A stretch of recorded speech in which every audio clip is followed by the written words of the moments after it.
Hi, everybody. I'm Justin Jacobson with Restoration Games. I am the co-founder with my partner in crime, Rob Daviau. And my official title is the board game Necromancer, which was a title bestowed upon me by Roy Cannaday. The idea being, of course, that we take old games out of print, mostly from when we were kids and other time, 60s, 70s, 80s, 90s, into the 2000s. Now we've been around long enough. Modernize them, bring them back for today's gamer, and bring them back to life. So happy to be on tonight. And I'm Rob Daviau. I'm going to skip the honorifics.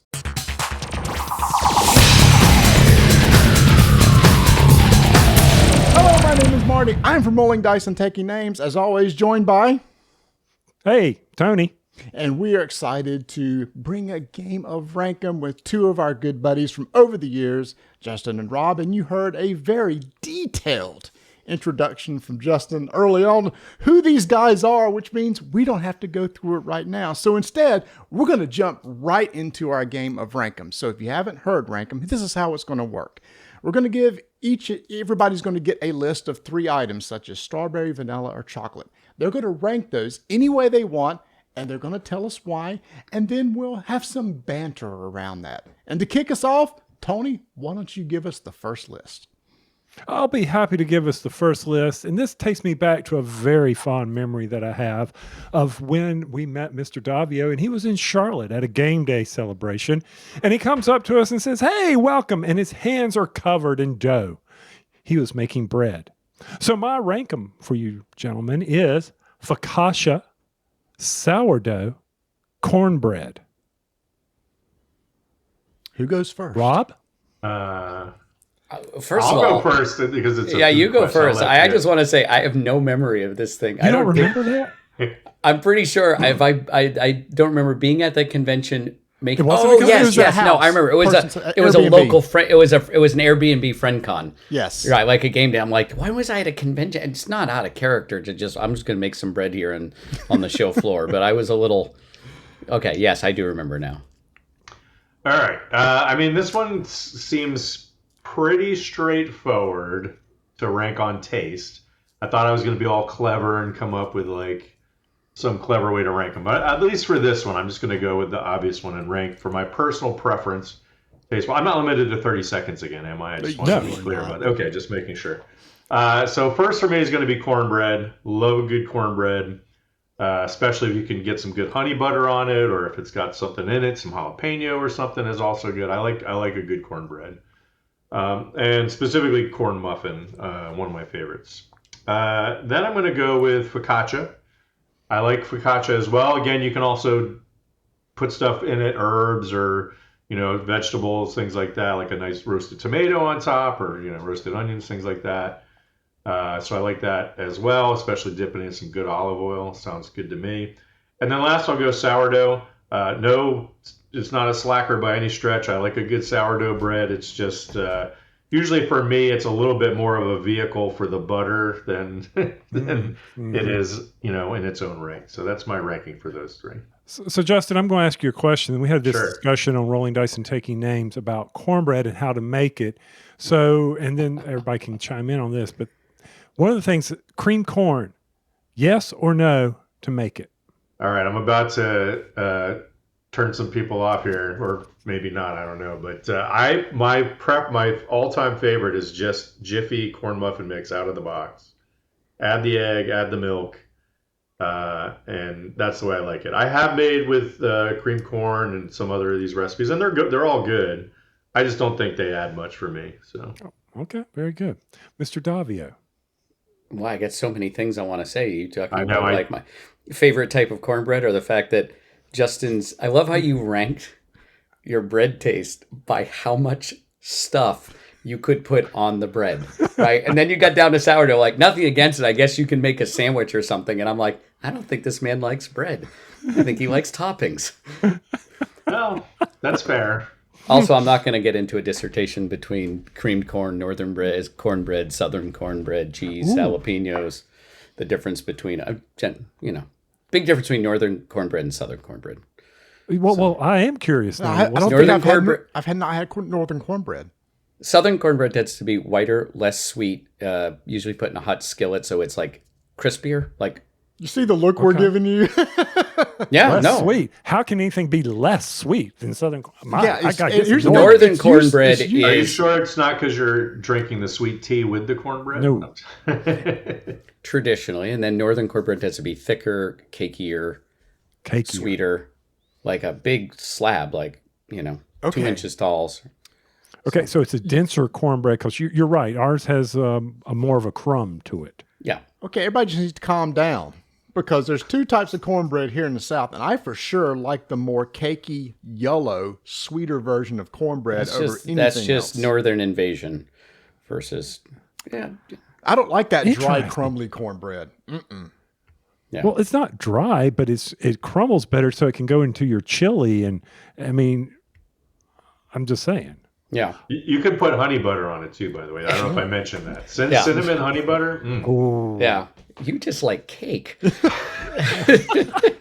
Well, who doesn't? All right, but Rob, so please rank yours. I'll rank them in order from most likely to make to least likely to make, which coincidentally is the same order as Justin's. I was going to see if I could guess. Because cornbread is a quick bread, right? So you just throw the stuff together, whether you're going from a Jiffy box or making a bespoke one. But that could be done in half an hour to an hour, like start to finish. It's pretty flexible about the pans you use, and it's relatively hard to mess up. At the end of the day, you'll have cornbread. The next one would be focaccia, which will take at least a day, maybe 2 days. And then sourdough, if you're doing it right, like get going on a starter like it's 2020 again, and let that thing cook in the fridge, or really not cook, but sort of blorp and blooble and do all this stuff and manifest, and then you can finally make a loaf of bread. But at that point, you're on the sort of starter train, and you got to be making like a loaf every other day, or it'll take up your whole fridge. And I just don't like making bread or eating bread enough to sort of do that. So I don't think I'll ever make sourdough, and I'm okay with that. But interesting fact, sourdough bread has nearly no gluten in it I didn't compared to other breads. It's neither sour nor a dough. Discuss. It's No, I'm actually both of those things. But Really, I did not realize that, and I don't know why. I mean, could you enlighten us, or did you just make it? I don't know. I can silently Google it while we talk about other things. Okay, I appreciate that. Oh, Marty, Yeah, while he so Googles. mine's going to kind of be in the same order. Mine's based on what goes good with the meal, and it's going to be cornbread first. I can always do cornbread, whether it be like in a skillet cornbread or whatever. I do tend to be on the sweeter side. Honey butter is always amazing on it. And then, did I pronounce it? It was focaccia.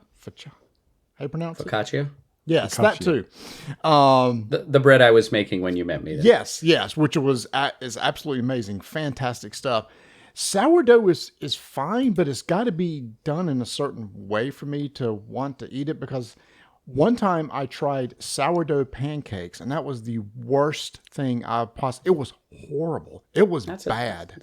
That's a bad mix. I went to a Don't do special that. pancake house, and I was like, "We make sourdough pancakes. That sounds interesting." It was like I couldn't even eat it. It was, and then ever since then, I've kind of turned on sourdough a little bit. So Okay, You sour. Well, it probably was interesting. Yeah. it was interesting, not good. okay. So, Rob, did Google come through for you? It's something about the fermentation process of sourdough tends to break down the gluten and make it easier for people with gluten sensitivities to digest. If you have celiac, it won't work. So it's more like a low gluten than a no gluten. But if you're the type of person who shouldn't eat a lot of it, a genuine sourdough, I think I could look it up again. But I remember when my daughter was having trouble with gluten 4 or 5 years ago, it was something like 1/10 of the amount of gluten or active gluten. Okay. There's a whole thing about fermentation and different types of malolactic acid maybe that comes into play with sourdough. But then again, I just could be saying phrases that I don't mean anything. I heard it. believe It's them. like seeing it on the internet. It must be true. I nodded sagely when you said it. So I agree. I think you're spot on, Rob. I cannot dispute what you're saying. So you're So spot I on. was close. It's malolactic fermentation and malic acid. But Let me just say, Marty, this is probably the most intellectual rankum we've ever had.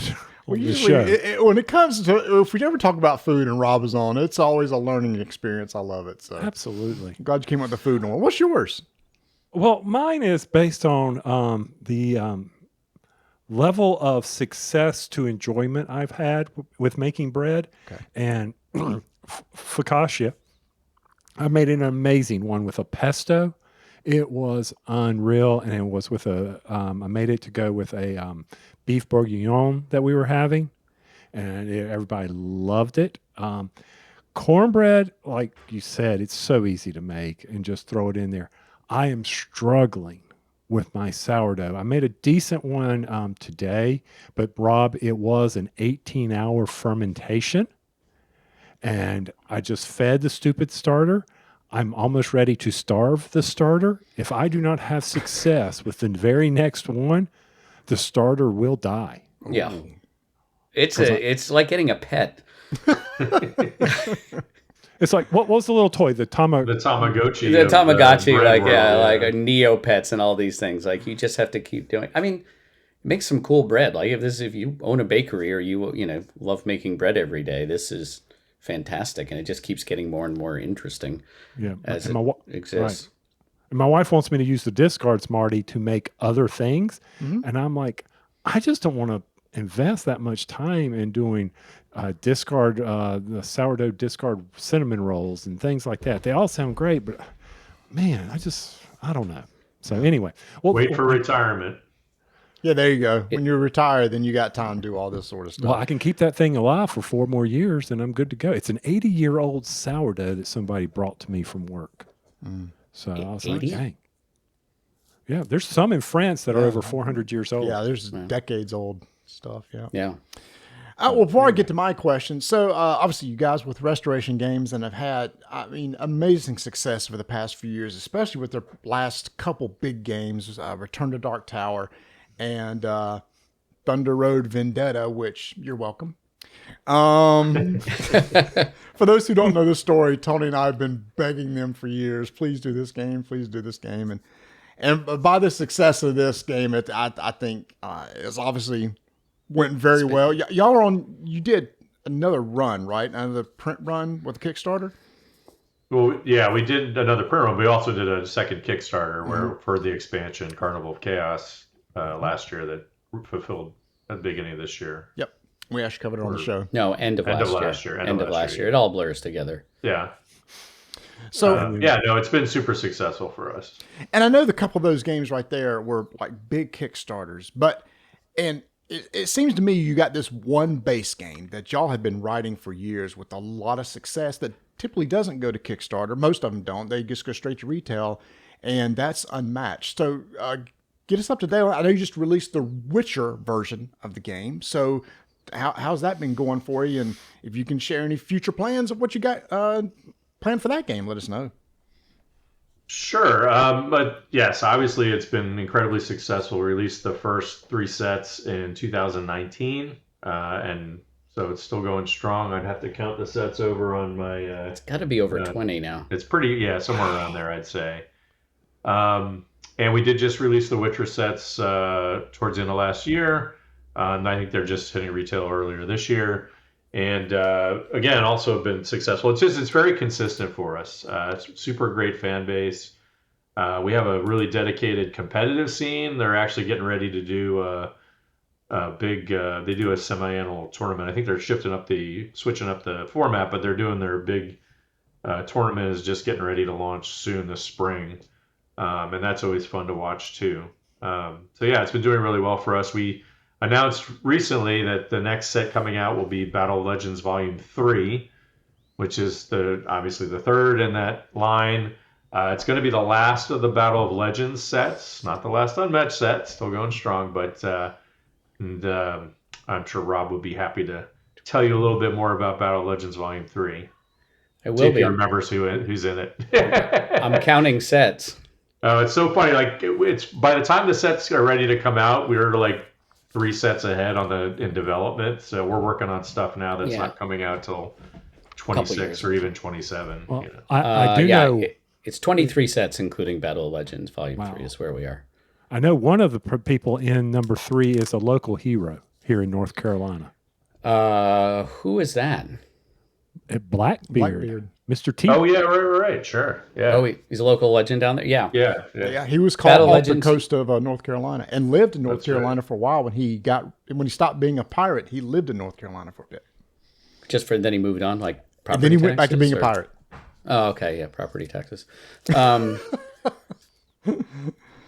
Battle Legends Volume 3. Our Battle Legends line is basically where we started. We wanted to sort of take these characters from legend and lore and myth or semi-historical and put them together in sort of a like, this makes sense, but not really. Like everyone comes from a different place. And this is our third and final one, and the characters are Blackbeard, as we mentioned, Loki, the Norse god, not the Marvel version of Loki, but the OG Loki, Pandora, with Pandora's box, and then Chupacabra.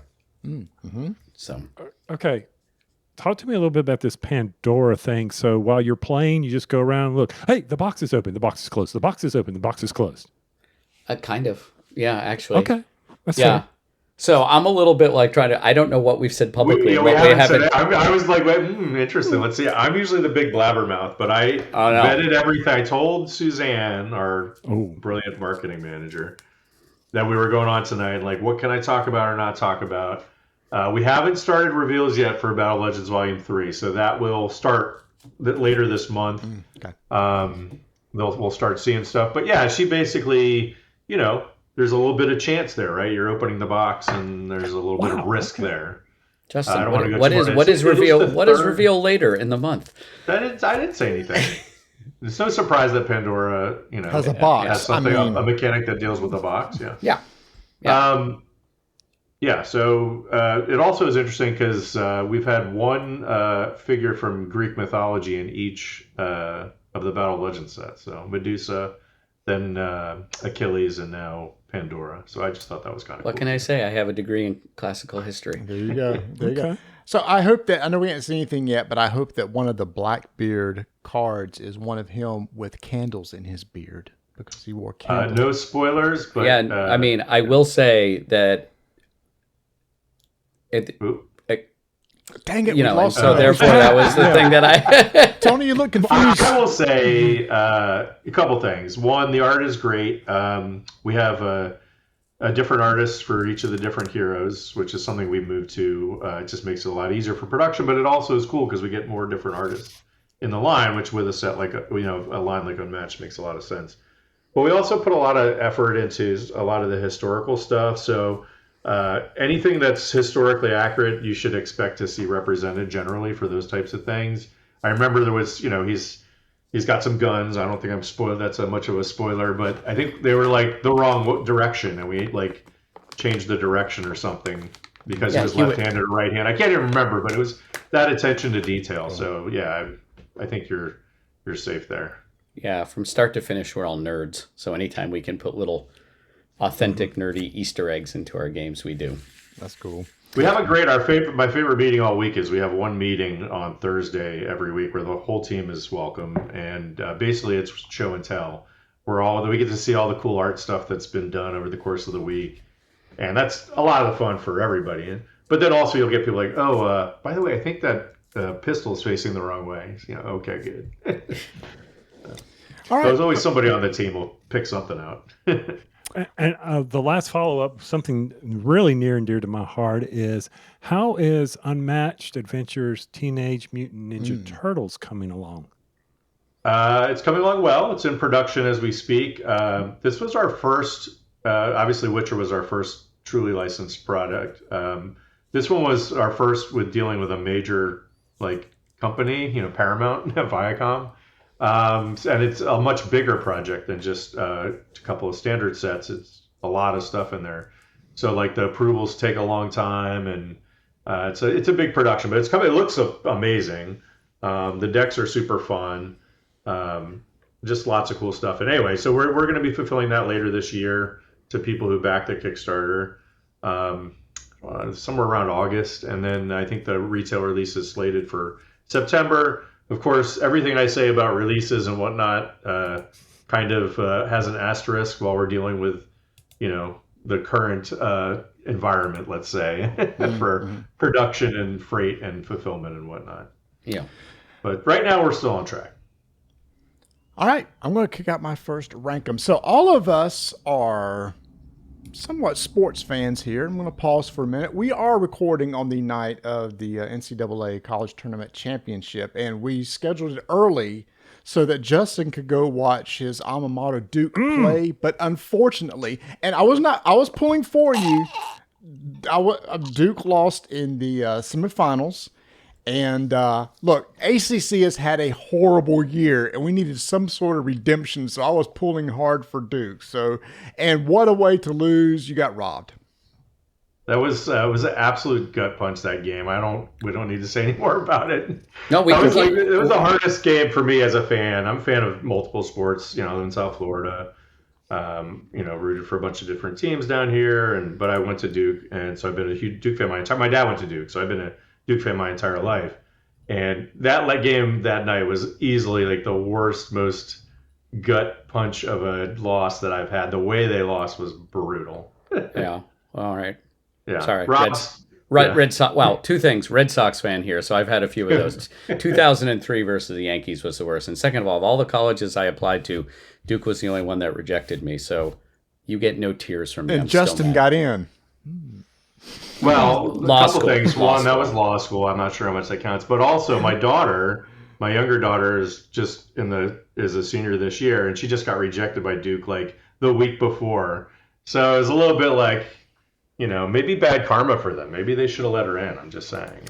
Wait a minute, you don't get some sort of legacy sort of deal? Evidently not. I mean, look, to be clear, I met my wife at Duke, so we both went there. Both my parents went to Duke and met there. And I guess it wasn't quite enough. How much have you Yeah. contributed? Not enough. That's fair. There it is. Then there's no building named after me. I'll right. be clear about that. All right, so here's mine. Here we go. Very straightforward. Football, basketball, baseball. Rank those in any way you want, and then tell me why. I think, Justin, you went first last time. So let's go over to Tony and give you guys time to think about it. Oh, I didn't write it down quick enough. Football, what? What was it? Baseball, basketball. Football, baseball. You have to write this down? Football. Getting old. I'm old man. Right. He's writing it I'm down. giving- I'm just trying to think of an interesting way to rank them. Football, basketball, baseball. Okay, I'm ready. Okay. All right, I'm going to rank these based on my ability In front of the to mic, get a nap. please. Oh, I'm sorry. I'm going to rank these based on my ability to get a good nap. And At that the is game going- or while watching up from home? While watching. Okay. And even if we were to say a good nap while there, a NASCAR race with the oh man, that can. You've never been to a NASCAR race, have you, Rob, or any auto race of any kind? I presume, right? No chance, right? Me neither. No chance. Okay. Yeah. Okay. All right. All right. You say you're from anyway, Duke. I'm going to go with easiest way to get a nap for me is baseball's number one. That'll put me to sleep in a heartbeat. And then football, just because it's so slow. And then basketball, constant up and down action, and until you get to the last 2 minutes, and then I can get it. So the nap's not as strong because the last 2 minutes is so boring with all the fouls. So that for me is how I would rank that. All right, Rob. I'm going to rank mine from least embarrassing to most embarrassing if I tried to play it. I'm trying to predict. Go ahead. Carry on. Least embarrassing would be baseball. I watch baseball. I pick up baseball. I could be a bad baseball player, and I would know what I would need to do to try to get better. Stick me in some, right field or something like that, where even though I will drop it because I won't be able to judge a fly, I'll be able to pick it up quick enough. I think the second one is where it gets tough because I think that assuming we're not playing like NFL speed, I think I could play certainly backyard pickup football, run, throw, catch sort of thing and sort of fake people out. Basketball. Two-hand touch, I presume. Yeah, I mean, I'm assuming we don't have like a full linebacker coming at me. And then the last one is basketball. Like I didn't reach this scintillating 5'6" height until I was 18 years old. Like I literally have never played a pickup game of basketball in my entire life. Really? Wow. Yeah. Okay. I mean, I've played horse and shot free throws or dribbled. I don't think I could dribble and walk. Did you play Like, any I just- organized sports? I was on swim team. I was real good at swimming. Okay, cool. Okay. And by the way, Spud Webb from NC State was 5'6". There you Just go. saying. And Yeah, he could you dunk can. it. Okay, name the Dunk second. champion, yeah. Yeah, name the second person who is 5'6". Muggsy Bogues. Muggsy Bogues. Charlotte Hornet, Muggsy Bogues. Yeah. But yes, Yeah. few and far between, no question. Yeah. This is a good time for me to mention, by the way. I was actually a very good basketball player in my youth. Oh, cool. Played a lot of pickup basketball throughout college and in law school, which was really cool at Duke. You played for Duke? No, but this is where we're going with this. So you go to the regular old intramural gym, and go to play pickup games. And before the season started, before the college basketball season, all the college players and the former college players would go and play pickup games in the intramural gym with the regular schmoes. Mm-hmm. So I played basketball with Grant Hill, who dunked on me. Would have been a great poster if someone was taking a picture. I played with a whole bunch of people from around that time. I played with Johnny Dawkins. That was my favorite. He was, Hall of Fame point guard, fantastic player. So anyway, that was a ton of fun. But anyway. And I you're got ranking. schooled by the Wolfpack ladies on pickup games on Saturday morning. Just saying. They were mean. God, they were mean. I mean, I do wish I was more into basketball or college basketball. I live like 30 minutes away from UConn. Mm-hmm. Right? And not too far from Springfield. The Basketball Hall of Fame Yep. is about 2 miles from where I live. I've Oh, been there really? once. Really? Yeah. I did not realize. Okay, cool. And that Maybe means you're 3. close to the Volleyball Hall of Fame, too. Keep going right up the road. Yeah. Okay. Very good. All Wow, right, more Justin? interesting stuff. Your rankings. My turn. Okay, I'm going to rank. So another little fun fact about me. I did sports announcing in college, which was a ton of fun. I actually thought I was going to do that for a while. I had demo tapes and all this, and I realized that's not like a very realistic career. And also not a great, you're on the road a lot. There were a lot of reasons I was like, it would sounded fun, but not for me. So I'm going to rank these in order of most favorite to announce versus least favorite. And I'm actually going to go, originally I was ranking like my favorite to watch or whatever, but I'm going to go essentially in reverse order for favorite to announce. Baseball, hands down, best to announce. There's a lot of time. You can chat. There's some great home run calls are great. There's lots of good plays. Catchphrases all over the place. It's a ton of fun to announce.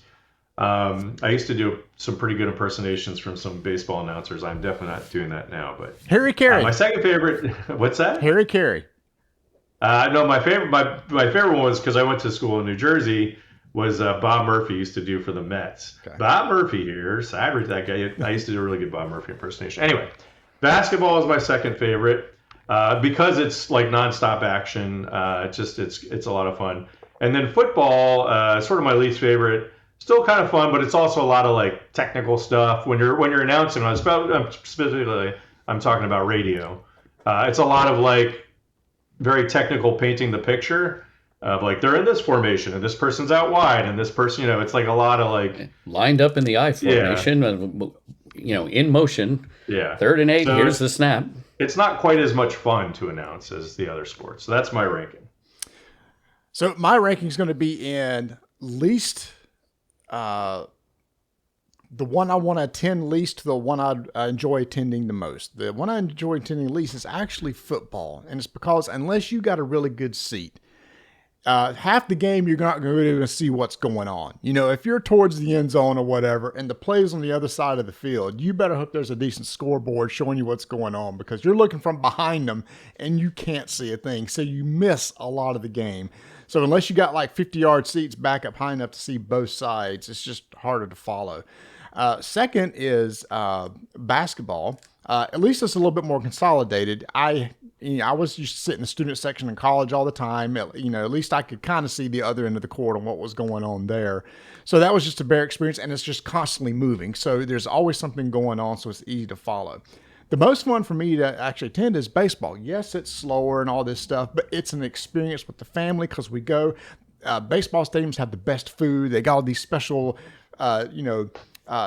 entrees and stuff that you can get at the ballpark, and you just sit there and chat with friends, and then watch a pitch, then chat with friends. It's just a good social time. So Yeah, we went to the minor league game at Gen Con before the show started, and that was a ton of fun last year. and that was a blast. And we did just that. We sat there and ate some food and just talked to each other and watched the game in the process. So It was a good game too. yeah, it was. I actually think, certainly for an NFL game, there's more downtime at a NFL game than a baseball game with all the commercial timeouts and things like that. There's just a lot of 100% pure downtime. Nothing happens between plays and more Yep. breaks and things like that. Yeah, But, at least in between innings at baseball games, they try to entertain you with the mascot races or something like that. There's usually something going on the field in between the innings.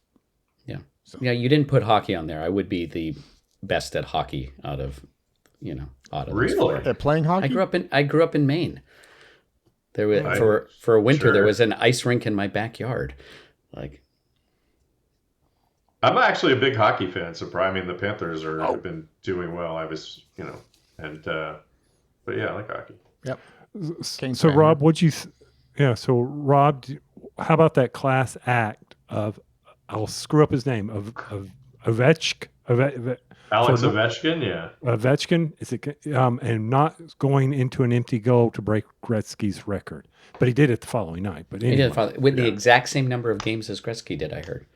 Wow. really, Yeah. that's And I would have known nothing about this, but I heard it on the radio for 5 seconds the other day, and I was like, "Oh, cool!" Yesterday, I think. Dinner table talk. okay, fine. Yeah, I was trying to throw. Yeah, I was If trying, I went to the dinner table with my wife and started talking about tying Gretzky's goal record, she would look at me she'd be like, "You know who you're married to, right?" All right, so here's a question for you. So you guys, you got the unmatched games coming out and stuff. We aren't that far away from summer conventions and everything like that. Are you going to have any retail stuff that you're going to be releasing at Origins or Gen Con, or is it still too early to even announce that? At Origins, it's the most recent thing will be the Witcher Unmatched sets. And then Gen Con, Battle Legends Volume 3 will be out by Gen Con. And that's probably the new stuff that we have for now. Okay. All right. So is Unmatched kind of your evergreen? Is that kind of your foundation for the company right now, or is that not a fair statement? I think it's certainly a fair statement in terms of, we have a very strong foundation with Unmatched as sort of a regular cadence of very solid releases. And then that's supported by, 2 or so Kickstarters a year for our bigger games, our bigger projects. And between those two, and then it's interesting, our team's gotten a little bigger recently and things like that. And we're always looking to see our product line, sort of other things that we can be doing, and we have interesting stuff, but there's always, it's complicated, it's tough. I mean, Yeah, I would say Unmatched and Thunder Road and Return to Dark Tower are a nice little triad of brands that we have that we can do something new to, or just re-release, or do another print run or another crowdfunding thing if we wanted to do so. And then we're always trying to bring new things in, and sometimes it does okay, sometimes it lasts a couple of years, sometimes it's not what people want. That's the nature of the business. Sure. Sure. okay. So I don't know if Marty's got this type of question, and Marty, if you do, tell him not to answer. But so Dark Tower came 2022? Is that when it? It came out in 2022. We kickstarted it right before, what was it called? Oh yeah, COVID. And Pandemic. I was just kind of curious. I mean, so now you've gotten 3 years with the hardware. Has anything started cropping up, or? It's funny. When we designed it, our biggest fear was that we would have, some failure issues with the tower, something, or they would break down, whatever it would be. And we're like, the one thing we don't want to be doing is how are we going to get people a replacement tower? And so we ordered, I can't remember, it was a lot. It was 10,000 replacement towers, prepackaged, ready to ship. It wasn't 10,000. It can't be. No, it wasn't 10,000. But it was a lot. It was 2,000 towers, in their own individual boxes, not with the whole thing. Here you go. Sorry about that. And I think the failure rate's been just infinitesimally small, like literally less than 100, I think, that That's we've had great. to ship out. So it's been pretty crazy how well that thing was designed. I was going to say, that's real I mean, they engineering put there. so much time and effort in the engineering and the design and working with the manufacturer and refining it, and it seemed like a real pain in the butt at the time, but it paid off, I guess you could say for sure. So. Cool. Okay, I was just kind of curious about that because, as things age, wear and tear, anything mechanical. I know how you feel. electronic. Yeah. Knees, mostly knees. Yeah. It's interesting. The thing that is, harder to keep up is with the app because stuff will change, and because it's got Bluetooth, if anything changes with Bluetooth, I know something. I don't understand half of it, honestly. We have top people on it, but they'll say, oh, like they screwed something up with the Bluetooth. We got to fix it. I was like, okay, but we have people to do that, so. Very Yeah, cool. that's I didn't think about that from the challenge aspect, but yeah, always updating software. Always. Yep. Yep. Tony, do you mind if I do my next rank 'em? I know it's your turn. This is your show, dude. I'm just along for the ride. Sure. Here, oh, geez. See what I got to put up with y'all. All right, here we go. Rankings. Godzilla, King Kong, Rodan. All right, let me write those down. Godzilla, King Kong, Rodan. And I'm going to go first this time.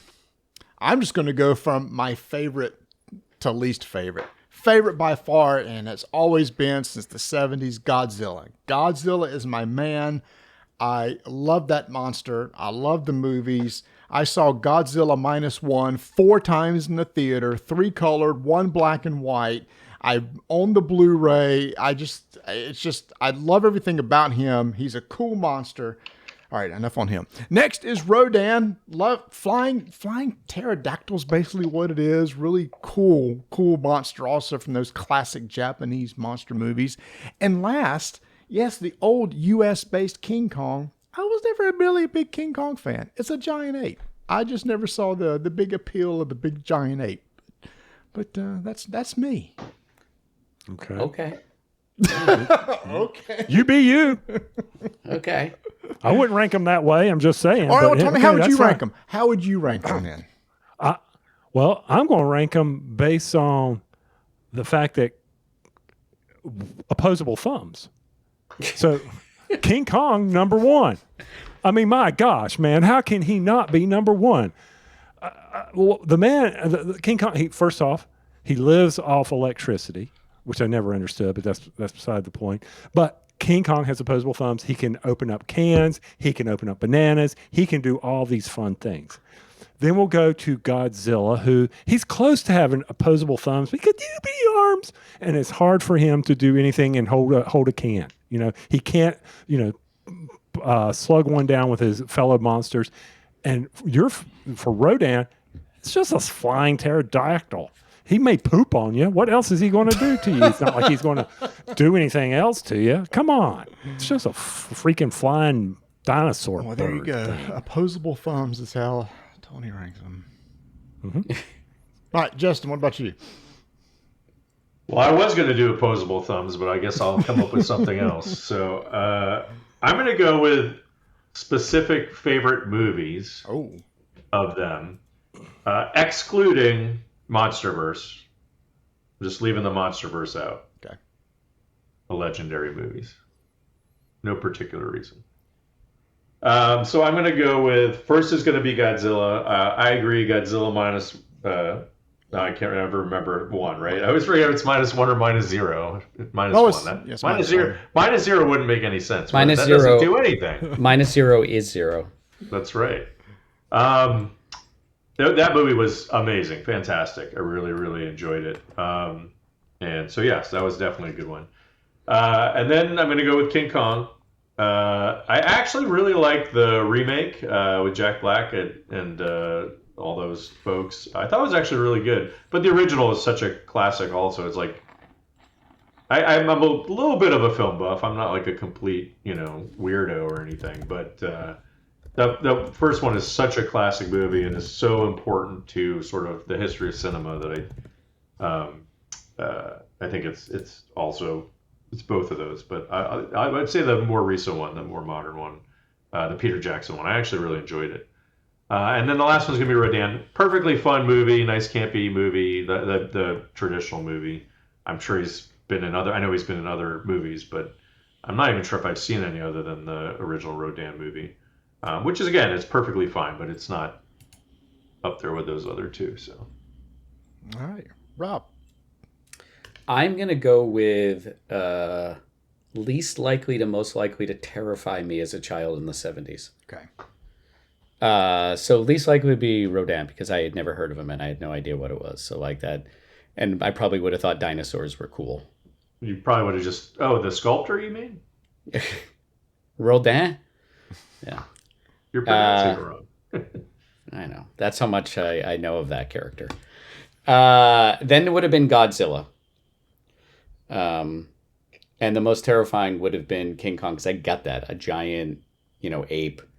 And when I have two younger brothers, and I'm the oldest, and the middle brother had the 1976 King Kong movie. He had like a rubber King Kong toy that he used to carry around, and both of us would have nightmares of King Kong and being eaten by gorillas, and we would still continue to play with this thing and still continue to have nightmares. And at no point did it, my mom accidentally lose this thing. But King Kong always had sort of this deep-seated fear from that toy and being a kid and the movies coming out, and I'm like, I could understand a gorilla reaching in my window to pull me out. Plus, New York's a lot closer to you than Tokyo, so statistically that is correct. Much more likely to be attacked by Kong. Absolutely. Yes. Yeah. It's a fair statement. It's a fair statement. Now, of course, this was kind of a front-ended, loaded question because that's going to lead us. I see what you did there. It's going to lead us into asking you guys about a Kickstarter that you got coming up. You guys love to take old games and remake them, and you've done it again. So, why don't you tell us about it? Yeah, I basically begged Marty that if we could come on because you guys have been our sort of good luck charm for our crowdfunding campaign. So thank you for letting us come on and mention it to people. Rob, I don't know if you want to talk about the game itself, and then I'll go into the specifics of the campaign, maybe. Yeah, we've been working on for a couple of years a game called Battle Monsters, which is a combination and reboot. It's a restoration as we do of Battle Masters, which was an early 1990s. Two armies fighting on a very big board, like a twister mat sort of size. That was often had to be played on the floor, and it was sort of knights and soldiers versus orcs and trolls and things like that. So that was sort of our route, and then we are doing it based on the MonsterVerse from Legendary Films. So it's Battle Monsters. So it's King Kong and it's Godzilla. I'm going to let Justin go into the deep dive there. But each person controls a Titan and then like different factions, and you have a giant monster fight. So you're going to be sending your trucks and your planes and your drones and various things to control different parts of the board, but the object remains to beat the snot out of your opposing Titan. You start out with kind of low level, and then everything's leveling up, and there's card play, and there's dice and various things, and then the winner is the one who defeats the enemy Titan. It is, I don't know, probably takes an hour and 15 minutes, hour and a half to play. Okay. There's going to be 2 different games, and there's going to be 4 Titans and 4 different factions that come with them with different characters from the movies and different cards and things that you can do. And there's 4 different boards. It is still very, very big, but we've made it you can play on a table now. So it's like you got a good sized dining room table, you can play on this, but it's still huge. The Titans are, I don't remember the exact height, 6-7 inches tall, next to nice. tiny miniatures. Yeah. Nice. Yeah, the board is like 2 downforce boards side by side, roughly. So Probably a little bit smaller than that, but pretty close. 3 feet. Dining room table. We're still playing with it, which is why I'm hedging my bets. The dining room table is about 3 feet across. So we want the board to be a little smaller than that, so it's not quite edge to edge on some areas. So it's 30 to 35 inches square. So you're going to fight in different places from the movies, and then the boards have different sort of, like you're in Boston in one. And so there's bridges and things that you have to Spoiler, go that was Rob. For the record, that was Rob. Yeah, well, it's hometown. Previously unreleased information. Okay. Boston map. Boston is previously unknown to anyone. Well, it could be a hypothetical. Yeah, that's right? just an example of what it could Yeah, be. who It knows? could Yeah, be it could be. Boston. It could be Providence. It could be Des Moines, Worcester. or who knows? Yeah. It could be Dorchester. Could be Saugus. What about Tewksbury? Could be Tewksbury. Could be Haverhill. Exactly. So can you say what the 4 Titans are? Has that been announced? Yeah, that we've revealed. It's funny. I just want to preface this real quickly. When I went to talk to them about the license, originally the idea was to put them in Unmatched somehow. And when we sort of got down to brass tacks, we're like, it just doesn't work. Like Godzilla versus King Arthur is like, you can't see my hands if you're not watching the video, but it's like, just the scale was way off. And Battle Masters was something that was sort of on our short list for a while, and the scale just made a lot of sense. But the 2 sets are, one is Godzilla versus King Ghidorah, which is a little bit of the original, the MonsterVerse, Godzilla King of the Monsters movie is where those 2 face off, and finale takes place in Boston. Just saying, that's a fact about the movie. And then the other set is Kong versus Mechagodzilla, and they obviously faced off in the Godzilla versus Kong movie, where they fought. The 3 of them fought, but that's the 2 for that set. And so those are the 4 Titans. We actually have some other surprises, so you definitely want to check out the Kickstarter campaign if it interests you. But yeah. So when does And this typical- campaign launch? We are launching on Hollow Earth Day. See what I did there? April 22nd is Earth Day, but it's Hollow Earth Day for us. That was Sue's thing, by the way. April 22nd. And so importantly, one thing I want to mention now for people who are listening, if you're at all interested, if you think, oh, I'll check it out, whatever, go now to just Google Kickstarter Battle Monsters, and it'll pull up the page for us. Make sure the Restorations Games page. There's a notify me on launch button. If you click that, if you're at all interested, you click that. If you click that and then you end up backing later, you get a copy of the game or whatever it is, you will get a free collector's coin. So we've done this sort of coin, these really cool coins, for all of our other campaigns, whether it's Unmatched Adventures or Thunder Road or Dark Tower. And it's sort of become a little bit of a signature item for us. They're super nice. And then you can use them to like determine who goes first or whatever it might be, that sort of thing. And you basically can get a free coin if you end up backing. I will also mention, you'll see it on the page there. One of the things Rob talked about was these character cards. So in addition to the tanks and the planes and stuff, and then of course the Titans, big part of these movies is the characters. Really big cast, lots of people in them, and they're sort of one of the things I really like about the movies is how they make the humans matter. They have these big moments, even though it's ultimately like, Godzilla's fighting Mechagodzilla or whatever it might be, right? And so the way we do that is we have these cards that have characters from all the different media from the MonsterVerse. And they have these sort of one-time big, impactful moments in the game. So you'll play a card, you'll choose when to play it, and it'll have this big impact on the game. So you get these characters in it, but they're not like a teeny eensy-weensy figure like on the board running around. It wouldn't really make a lot of sense. So one of the things that first of all, let me say this. Every single person who backs will get a free 4-pack of character cards in addition to the ones that come in the regular game box. So every game box comes with 5 characters for each faction. So 10 characters per box, 20 characters altogether between the 2 boxes. In addition to that, if you back, everyone who backs will get this little 4-character promo pack. And I got permission from Suze to spoil this. So this is authorized. One of the characters in the pack, I just want to ask you this question. Are you familiar with any board game that has Samuel L. Jackson in it? I'll wait. I don't think so. I couldn't think of one. Him himself? Guess what? No. Okay. No. Oh, is he in this? He's in this. Preston Packard from the Kong Skull Island movie, right? He's the head of the army unit that goes in, and that was really the one of the first movies, the first Kong movie. We have a character card with him on it, so he will be in there. So if you're a Samuel L. Jackson fan, even if you don't like anything else, get it just for that card. Oh, that's cool. That's cool. So you mentioned the tanks and stuff. Are those figures, miniatures? Yeah, those are figures or miniatures. They'll be on like a little, not a stand, a tray. Like a Matchbox type sized. No, they're smaller than that. Okay. So the just if people play like the things we've been using for comps, just a prototype have been from Axis and Allies to give you a general Got it. sense of the Okay. scale of things.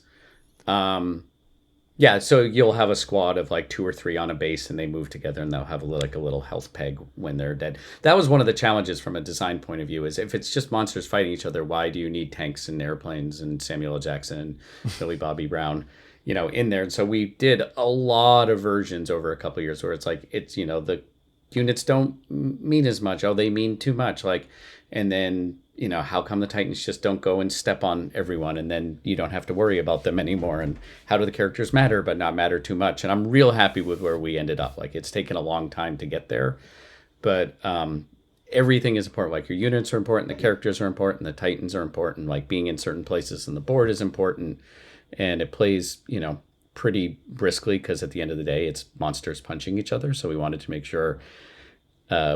We didn't have rules that say like rule 4.2.1.1. Consult the anatomy chart. Yeah. I won't spoil any of the details, but I will say we actually have a brand new dice mechanic that I'm super excited for people to see. It came out so cool. It works perfectly for this game.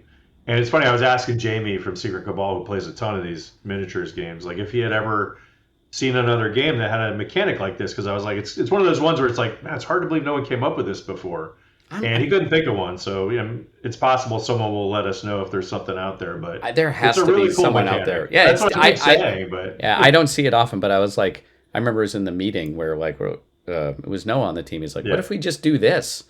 I'm like, what? And then he said it again. I'm like, yeah, that sounds cool. And then we did. I'm like, someone's have to have done this before, but it works for us. Like, not that a dice mechanic needs to be like unique in every game, but this one's just a little different. I hadn't seen it before. But. So okay, so go ahead, Tony. No, I was going to ask. So, Rob, in your long history with board games, did you play the original? Because when Marty was telling me about this the other night, and I went out and did the old Board Game Geek lookup on this, I had never heard of this game, and I mean, I had heard of it, but I had just graduated college. So I probably wasn't playing, I didn't have a room to play on the floor, and it would have been strange. I was living in Manhattan or Philly, 24-year-old man, like playing with a 4-foot game. So I didn't play it when it came out. I was aware of it, and I knew of it. And it was designed by Steve Baker, who was my boss at Hasbro for 10 or 12 years.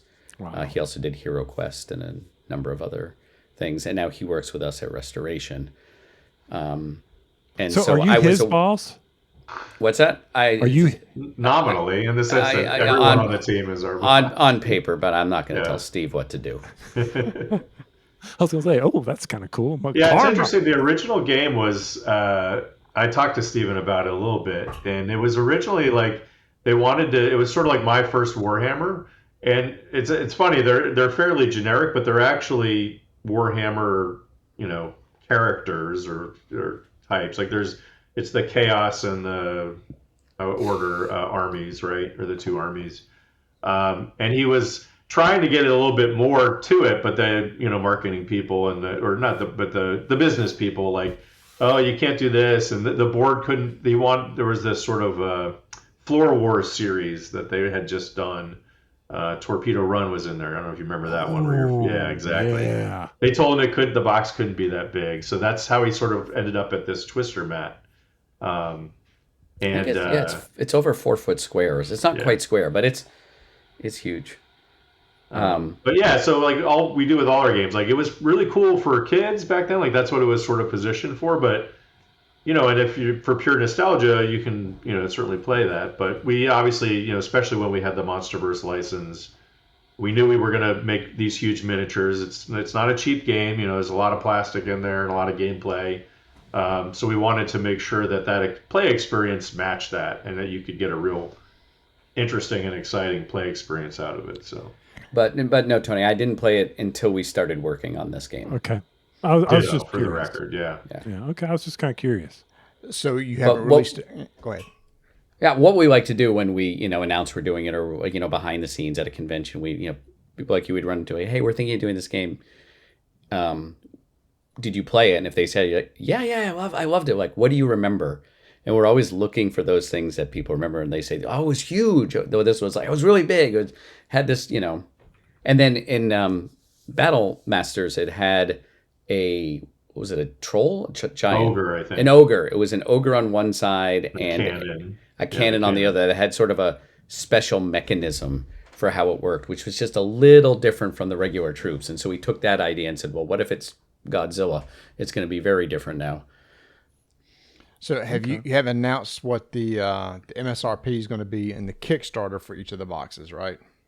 We haven't. Honestly, we'll probably be working on that almost up until the day we do. Like, part of it obviously is, again, with the tariffs and stuff, we're constantly monitoring that, seeing what how we're going to deal with that. So I certainly don't want to announce anything yet in terms of that. Okay, so I know things are changing. I know you can buy one, you can buy the other. I'm sure there's a combo deal where you can get both together, sort of deal. Yeah. And looking at your crystal ball, when are y'all wanting to possibly ship this to backers? What are we? I know it's like early next year. I don't know if it's Q2 next year or something like that. It's next year. I'm usually a person like Justin can tell you we're in meetings like we can't be late. We need to stick to schedule. All this tariff stuff, I'm like, we will have it done when we get it done, but it'll be next year. We are giving ourselves now, usually give or take about a year after a Kickstarter to deliver. We've been trying for 9 months, and it would always be closer to 10 or 11 to get everything done. And this has a licensor. There's extra steps and things like that. So, a year-ish after. Are you having to go back to them to get constant approvals? There was a game released recently where the publisher was telling us that it was almost as much fun as a root canal, but worse, where they were constantly having to send proofs in and proof and proof. It was like, take a step forward, 3 steps back, like they didn't catch the first one. So I was just kind of curious, how does that work for y'all? So it's different for every licensor. So CDPR with Witcher was a completely different experience than it's been working with Viacom. I think I mentioned earlier, they have this, huge portal that it's all automated and you submit stuff and all that stuff. I will say this, Legendary has been the easiest to work with. They've been fantastic. So I hope this is successful because I would love to work with them again on something like, I don't even want to say it because we have no plans for it, but like they have other properties that I would certainly be happy to work with them on. They've been a real joy to work with. Okay. Are the miniatures going to be pre-painted? Great question. Not pre-painted. That won't washed. be painted. No. Yeah. Most likely. That's usually what we do. I think that's the expectation here. So it has like a dark wash on it, which makes the stuff pop. I will say this is pretty cool. We hadn't done this before, but because especially the figures for the Titans are so like critical to the experience, we actually sent some out to be professionally painted on the page so that people could see like what you could do with them. And we just got a couple back, and they're amazing. So I'm looking forward to seeing what people do with that. That's one of my favorite things about Unmatched is people are constantly posting on social media when they paint, or even Dark Tower, someone just painted the other day, painting the minis and seeing what they do with them. It's a lot of fun. Mm-hmm. So I was just actually looking up Legendary pictures and what other stuff they have. They got Dune. Interesting. Pacific Rim Uprising. I mean, that kind of fits in this. Jeez. A little bit. Some kaiju. Not that in he's there. saying anything. Not that it's in Boston. So these are called Titans. I just immediately thought it was going to be kaiju, but it's Titans. Okay. That's sort of like their proprietary, or I guess, proprietary. I would say it's sort of, they're trying to essentially keep that proprietary to distinguish it from just kaiju, but they call them Titans. So to kind of wrap this up, it was April 22nd, is the launch date. You go out to Kickstarter right now and sign up. If you do and you back it, you're going to get a free coin. There's going to be 2 sets that you can choose from. This game is 2-player only? No. Let me just say no and leave it at that. Okay. There's more. I don't know. I don't know. Okay. We probably shouldn't say more than that at this point. Okay. Nope. So at least 2-player. And it plays 60 to 90 minutes, 60 minutes to an hour 15.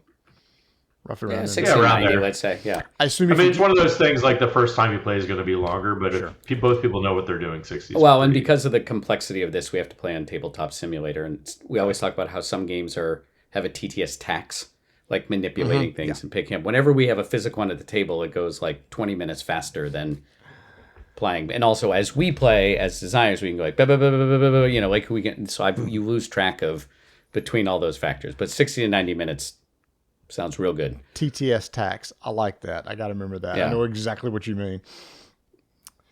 All right. So anything else to add for this big, this is going to be your big launch for 2025. This is kind of your big one, right? that we've announced so far, yeah. That we've announced so far. Okay. Wow. Okay. Okay, so we'll see you in 2 months. Longer than that, though. See you in the Longer, fall. please, yeah. Talk about the fall. There you go. There you go. Yeah. I was just asking. Well, Tony, we got one more Rankum question from you.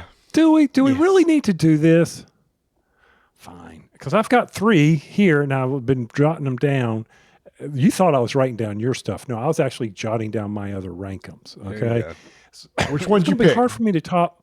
Yeah, it's hard for me to top bread, but unless it's peanut butter or I was jam gonna or say. butter.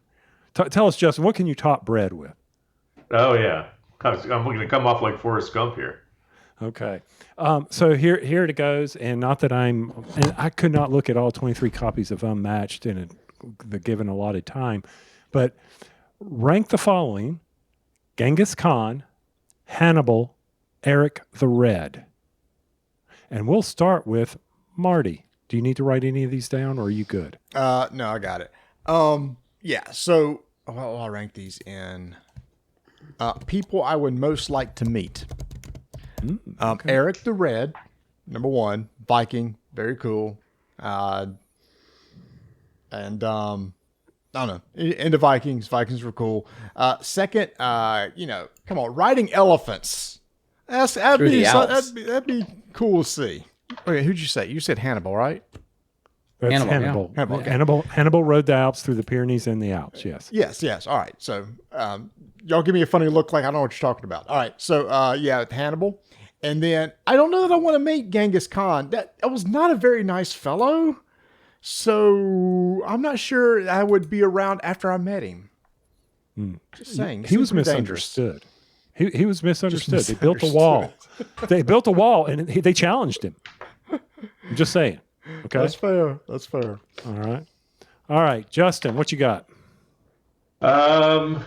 I just heard today that it was snowing where some of our team members live. And for those who don't know, I live in South Florida. So I'm going to rank these based on temperate climate to least temperate climate. Okay. So I'm gonna start with Hannibal, nice warm temperate climate. Mm-hmm. Then I'm going to go to Genghis Khan. Definitely he has an elevation issue, but still within a slightly more temperate zone until we get to Eric the Red, which come on, who wants to live up there? I don't know how these people live up in these crazy places where it's like snowing in April. It's insane. The man settled Greenland. Come on. Keep going further south. I don't know what to And he tell you. did. Yeah. True. Not enough alligators in Greenland. Keep going. All right, Mr. Daviau.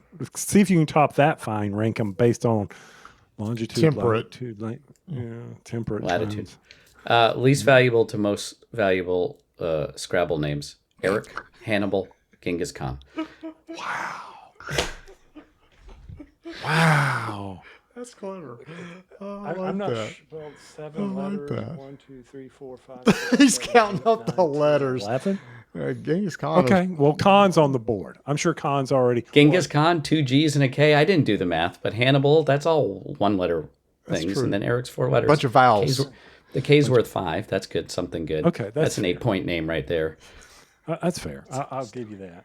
See, I was going to do it from an unmatched, but I'm going to go to, in my opinion, military genius. Okay. And what they were able to accomplish. So that would be Hannibal was number 1, and what he was able to do during the Punic Wars, and how he just, hey, come on, come at me, Rome. What are you going to do?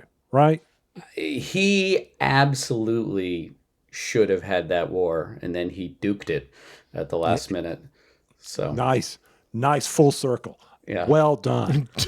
Big right. choke. And I'll stop with Justin. I know how painful it is when a sports team that you like loses. I've been through it, but I couldn't help it that one time, and now I'm good.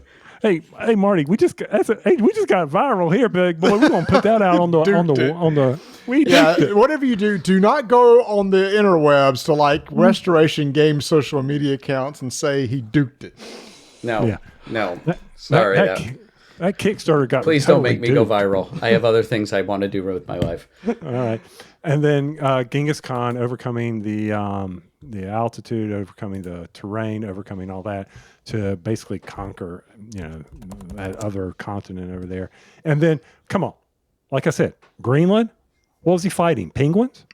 No, there are no penguins up there. He wasn't fighting anything. I know they're polar bear, south. maybe. Yeah, he was at polar bears or something. That's pretty intense. Did he discover any other place besides Greenland? He might have made it into the Canadian Maritime Islands. That's what I thought. Was it Nova Scotia or Newfoundland or something like that? Newfoundland, yeah. I don't know. I'm pretty sure it's Newfoundland. If only we could Google this. I thought that was Rodin who discovered that. That's fair. What's that name? I don't even know the name of that thing. Rodin. So yeah, so those are mine, based on, of course, their military genius, and hey, most of my history is known from watching YouTube videos on Oversimplified. Listen, there's been at least one fan deck for all three of those, guaranteed, for Unmatched. Yeah, I noticed in your legends that of the four, three of them came from what was it, design deck challenges or something? Yeah, we had a contest back during the lockdown of the pandemic, and it's been so long. 4 winners. We had 2 winners. Two winners, so but many good ones. We had like 8 runners up or something, and we are almost through all the winners and runners up. It's just like things just kept getting bumped. So what you found about Eric the Red? Give. It was mostly Greenland. Okay. And he didn't discover it. Never We mind. just know about him. All right. Yeah. It turns out that Gunnbjorn Ulfsson first sighted Greenland. There you go. Yeah, and I don't know, the Viking TV show, they say it was kind of based on Vikings. the Viking series show. I forget what it was on. Vikings. That Was one. it Vikings? Yeah. That's what I said. Never mind. Hey, so Eric the Red's son was the more well-known Leif Erikson. Leif Erikson. That's who I was trying to think. Yeah, not Eric the Red. Wasn't he in the Bee Gees or something? I was going to What am I Yes. thinking of? Leif Garrett. Leif Oh, that's Garrett. what I'm thinking of, yeah. Yeah, Leif. He was the one who made it to Newfoundland. Is his son. There. Thank you. His family destiny to just keep going one island See, west. I was close. I was just one generation removed from that. That's not too bad. So Eric was the first successful permanent settler of Greenland. Oh, okay. All right. Well, And he was there because apparently he was such a colossal a-hole. He was banished from Norway and having to kept just going to different places, like a little light manslaughter sort of jerk. For a Viking, that's, it's in your blood. So it just made me think about you talked about Rodin discovered Newfoundland. It made me think. So Legendary Pictures, the MonsterVerse has a lot of other monsters. I know you can't say anything yet, but I mean, there's other guys in there. There's Mothra, and there were some other people in the movie. So again, April 22nd, if you want to see maybe one of your favorite monsters shows up in there, because I believe in was it King of the Monsters where like every monster showed up or something like there was a lot of them that showed up. Didn't Rodin show up in there? To be clear, these figures are super big. So, just saying. Okay. So maybe no flying caterpillar or anything like that, or big moths. So we'll see. So anyway, guys, it has been fantastic having you on again. I can't remember the first time we ever had you on is years ago. I know we've had Rob on many times, probably even pre-Restoration Games, I believe. Yeah, the last time I think we were on is when we had a design retreat down in North Carolina 2 years ago. And we did a food He tasting came test. over and we did a food thing, and I ate Liver Liver mush. mush. Liver mush, which wasn't that bad. It was the boiled peanuts that I'm still. Look at all the blood pressure pills behind me. That's from one boiled peanut. Yeah, my favorite comment was, "Why is everything brown on this plate?" Yeah, you eat with your eyes first, and what my eyes are saying now is no, thank you. I would think was the. It's so funny. So my wife Vanessa went out and got groceries tonight, and she says, "Here, I got some liver mush in case you want to make a sandwich sometime." So there you go. It's a staple food in the Connell household. Oh, I just have. It was more like the name liver mush and knowing it's Yeah. liver. The actual taste was delightful. yeah. It's very sausage-like. So yeah, And you can put it so, between two sourdough slices. It's really good. there you, hey, I need to try that sometime. I'll try that. Make me some homemade sourdough. Bring it to game night, and I'll let you know how it is. Okay. Done. You really brought it full circle. Yeah. That's professional right there. What cons will y'all be at this year in case people want to come and see and check out all your games and everything? Well, we'll be at Origins and Gen Con for sure. I'll personally be at Dice Tower East. It's right up the road for me. So I We always will enjoy also going be to that. at PAX Unplugged at the end of the year. Yep. Those are the three that we pretty much go to every year, and then various members of the team go to other conventions sort of informally. We're always looking to see if there's a fourth one we want to add in or drop one or move one around. But we've been on that rotation for those three for about 6 years.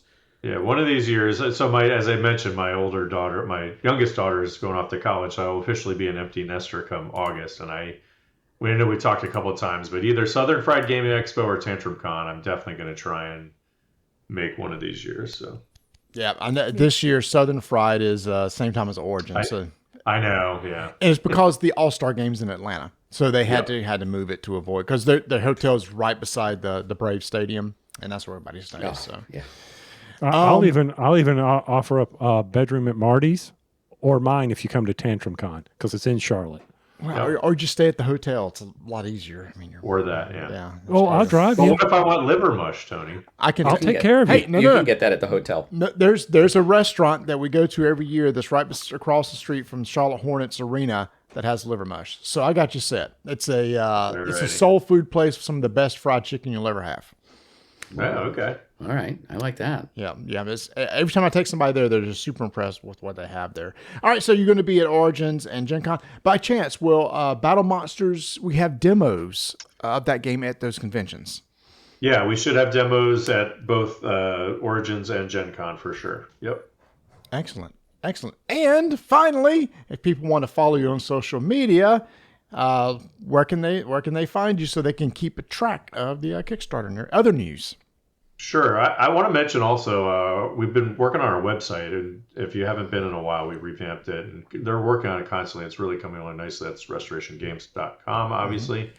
I'm still on Twitter. I'm lingering there, but it gets harder every day. I'm not going to lie. It's at Restoration Game. Also on Blue Sky, which I find a little bit more enjoyable. It's just basically like Twitter without the crazy bots. Which were also Restoration Games. And then I think technically we have a Facebook account, but I don't use it, so I wouldn't go there. I feel you, Justin. I We know do what have, you're there's some saying. really good Facebook groups. The Unmatched community over there is really good. The Dark Tower community is good. So, and obviously I should mention our Discord too. I think we have a link to that on our website. I'm pretty sure. But yeah, you can find our Restoration Games Discord. Is actually really hopping, Johnny, you might say. And especially like for Unmatched, but everything else is on there too. So Excellent. All right, guys, thank you once again. And if everybody out that's listening or watching, thank you for doing that. This is the first time that we've done rank 'em like this. It's like its own format, its own episode. If you like this and would like to see some more, let us know. Come to our Discord channel or let us know on social media. It's like, hey, that's cool. I like how you have the guest in here. Kind of integrate the ranking questions into the episode, and maybe we'll do some more. So, guys, thanks again, and I know we'll see you for sure at Gen Con. We will be there. We'll be doing our strike tournament again. I know that it's super crazy, super busy, but always know that we'll have 2 seats for you if you want to come. Thank you. for sure. Nobody took us up on the invite, Tony. You see that? It's always like there's always Gen Con's gotten so bananas these days. Like, Gen Con is just a giant business Yeah. meeting. It was time for games. I haven't played a game at Gen Con in 10 years. I'll I'm pretty definitely sure. go to the baseball game again though. They're not Okay. there this year. Oh, that's a We can still Well, go we'll to the just go out baseball on the game. field and Yeah. just do a pickup game. That's fine. We'll do that. You said you could play pickup baseball. We'll do it then. Yeah. All right, guys. Lefty. Thanks so much. All right. Thank you. See ya.